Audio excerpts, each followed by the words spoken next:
আশা করি সবাই ভালো আছেন। তো গাইস, প্র্যাঙ্কিং এর সবচেয়ে জনপ্রিয় জুটি ছিল একটা সময় আরোহী মিম এবং মিরাজ, কিন্তু এখন বর্তমানে সেটা পাল্টে গেছে। কারণ এখন বর্তমানে জনপ্রিয় জুটি হইতেছে সাকিব এবং আরোহী মিম, কিন্তু যেটাও এখন পর্যন্ত আরোহী মিম এবং মিরাজ জুটি যারা সবচেয়ে বেশি পছন্দ করত, তারা এখনো কিন্তু মানতে পারতেছে না। তারা কিন্তু এখনো চায় যে মিরোহি আবার এক হয়ে যাক, মানে আরোহী মিম এবং মিরাজ এক হয়ে যাক।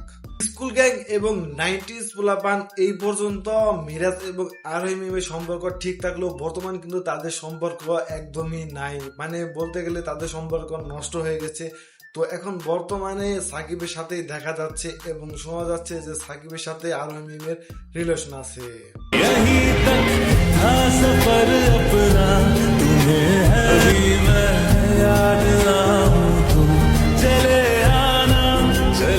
তো এখানে কোন জুটিকে আপনাদের কাছে সেরা মনে হয় অবশ্যই কমেন্ট করে কিন্তু জানিয়ে দিবেন। সুন্দর মুখ দেখা ভুলো না রাজা, ডাইনি একটা বিয়া করছুই। এবং গাইস, রিসেন্টলি ফেসবুক বা টিকটক যেখানেই ঢোকেন না কেন, মানে সোশ্যাল মিডিয়ায় ঢুকলেই দেখা যাচ্ছে যে সিঙ্গার তাহসান খান বিয়ে করেছে। তো সেখানে সবাই কংগ্রাচুলেশন বললেও কিছু কিছু ক্ষেত্রে দেখা যাইতেছে যে অনেকে দুঃখ প্রকাশ করতেছে, কারণ তাহসান খান যাকে বিয়ে করেছে সে কিনা 9 বছরের সম্পর্ক নষ্ট করে তারপর তাহসান খানকে বিয়ে করেছে। সবাই তাহসান আর রোজাকে অভিনন্দন জানাচ্ছে, আমিও জানাইছি, তবে দুঃখ প্রকাশ করছি এই মানুষটার জন্য যে এত ভালোবেসেও তার ভালোবাসা মানুষকে অন্যর হাতে দেখছে। কারো পৌষ মাস, কারো সর্বনাশ। সবাই প্রশংসা করেছেন যে তাহসান বরিশালের জামাই হয়েছে এবং রোজা খুব ভাগ্যবতী। কিন্তু বরিশালের 90% যুব সমাজ জানে এই রোজা দীর্ঘদিন বরিশালের সংগঠন ফয়েজ বেলালের সাথে সম্পর্কে ছিল। সম্পর্কটা এতটা গভীর ছিল যে সবার মুখে মুখে এদের নাম। কয়েকদিন আগেও এরা 30 গুডাউন আড্ডা দিয়েছে। ফয়েজ বেলালকে শত প্রতিশ্রুতি দিলেও সুযোগ বুঝে রোজা তাহসান নামক বেটার অপশন বেছে নিয়েছে।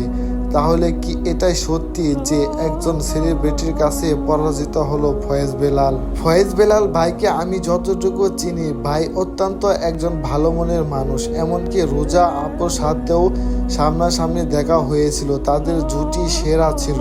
আপুকে আমি অনেক ভালো মনে করেছিলাম, কিন্তু আপু এটা কি করলো? তাহসানের মতো অপশন পেয়ে ভাইয়াকে এইভাবে ধোকা দিয়ে দিল। 9 বছরের টাকা দিয়ে চলে গেছে। তার বিদেশ যাওয়ার সময় 50 লাখ টাকার মতো আমার কাছ থেকে নেওয়া হয়েছে। 1 মাস আগেও ফোন দিয়ে আমার সাথে সব প্যাচ আপ করতে চাইছে। তো গাইস, এখানে আপনারা কাকে দোষ দিবেন এবং এই নিয়ে আপনাদের কি মতামত অবশ্যই কিন্তু জানিয়ে দিবে। তোমরা সবাই রোজা ভাবিকে নিয়ে পড়ে থাকো, আর এদিকে যে আমি ফয়েজ বেলালের সাথে মানজিয়া ভাবিকে ওরফে সোয়াগ চাচুকে খুঁজে পেলাম এবার। তো এখানে মানজিয়া মানে সোয়াগ চাচিকে নিয়ে অনেকে কথা বলতেছে। তো তাদের উদ্দেশ্যে জাস্ট আমি একটা জিনিস দেখাতে চাই, তারা জাস্ট এই পোস্টটা দেখুন। ভাই বোন যেখানে, লাভের অভাব নেই সেখানে। তো এটা দেখার পর আশা করি কেউ বাজে মন্তব্য করবেন না, তা আপনারা পোস্টের মাধ্যমে কিন্তু বুঝতে পেরেছেন। সো এটা নিয়ে কেউ নেগেটিভিটি ছড়াবেন না। সো আজকে ভিডিও এই পর্যন্তই। যদি ভিডিওটি ভালো লেগে থাকে অবশ্যই লাইক দিবেন, কমেন্ট করে আপনার মতামত জানাবেন, শেয়ার করবেন এবং এই চ্যানেলে নতুন হয়ে থাকলে অবশ্যই সাবস্ক্রাইব করে পাশে থাকা বেল বাটনটি বাজিয়ে দিবেন। ধন্যবাদ।